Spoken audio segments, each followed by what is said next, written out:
Giga ભમ્મરના વિવાદિત નિવેદન બાદ આહિર અને ચારણ સમાજ વચ્ચે જ્યારે સંગ્રામ જેવી સ્થિતિ છે, હવે આ વિવાદને ઠંડો પાડવાનો પ્રયાસ થઈ રહ્યો છે તેવું લાગી રહ્યું છે।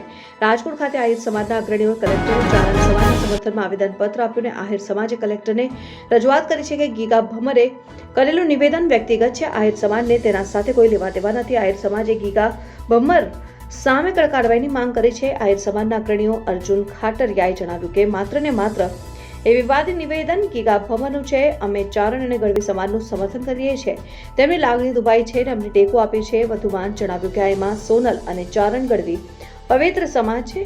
આમાં સોનલ માતાજીને અમે પૂજીએ છીએ અને એમના વિશે અમે જે શબ્દ પ્રયોગ કર્યા છે તેનું રાજકોટ આહિર સમાજ ખંડન કરે છે।